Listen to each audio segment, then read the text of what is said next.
ನಿಮಗೆ ಗೊತ್ತಾ, ಹನುಮಾನ್ ತನ್ನದೇ ಸಹೋದರನಾದ ಭೀಮನನ್ನು ಪರೀಕ್ಷಿಸಿದ್ದಾನೆ. ಭೀಮನಿಗೆ ತನ್ನ ಶಕ್ತಿ ಮೇಲೆ ತುಂಬಾ ಅಹಂಕಾರವಿರುತ್ತೆ. ನಾನು ಅತಿ ಬಲಿಷ್ಠ ಎಂದು ಹೆಮ್ಮೆ ಪಡ್ತಿರ್ತಾನೆ. ಅದನ್ನು ಕಂಡ ಹನುಮಾನ್ ವೃದ್ಧ ಕಪಿ ರೂಪದಲ್ಲಿ ಭೀಮನ ದಾರಿಯಲ್ಲಿ ಮಲಗಿರ್ತಾರೆ. ಆಗ ಭೀಮ ಬಂದು, ಅಜ್ಜ ಸ್ವಲ್ಪ ಸರಿ ಅಂತ ಕೇಳ್ತಾರೆ. ಆಗ ಹನುಮಾನ್, ನನಗೆ ತುಂಬಾ ವಯಸ್ಸಾಗಿದೆ ಅಪ್ಪ, ನೀನೇ ನನ್ನ ಬಾಲ್ವನ್ನು ಸರಿಸಿ ಮುಂದೆ ನಡಿ ಅಂತ ಹೇಳ್ತಾರೆ. ಅದು ಭೀಮನಿಗೆ ತುಂಬಾ ಸುಲಭ ಅನ್ಸುತ್ತೆ. ಅವಾಗ ಭೀಮ ಪ್ರಯತ್ನ ಪಡ್ತಾರೆ ಅದನ್ನು ಸರಿಸಲು, ಆದರೆ ಆಗುದಿಲ್ಲ. ಅಂದು ಭೀಮನಿಗೆ ತನ್ನ ತಪ್ಪು ಅರಿವಾಗುತ್ತದೆ. ಹನುಮಾನ್ ತನ್ನ ನಿಜ ರೂಪ ತೋರಿಸಿ ಹೇಳಿದರು, ನಿಜವಾದ ಶಕ್ತಿ ಅಹಂಕಾರದಲ್ಲಲ್ಲ, ವಿನಯದಲ್ಲಿದೆ ಎಂದು. ಭೀಮನು ಭಕ್ತಿಯಿಂದ ಹನುಮಾನಿಗೆ ನಮಸ್ಕರಿಸಿದ.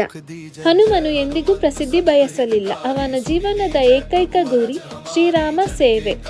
ಭೀಮ ಏಕೆ ಆ ದಾರಿಯಲ್ಲಿ ಹೋಗ್ತಿದ್ದ, ಮತ್ತೆ ಹನುಮಾನ್ ಮತ್ತೆ ಭೀಮ ಹೇಗೆ ಸಹೋದರರು ಅಂತ ತಿಳ್ಕೊಳ್ಳಲು ಕಮೆಂಟ್ ಮಾಡಿ.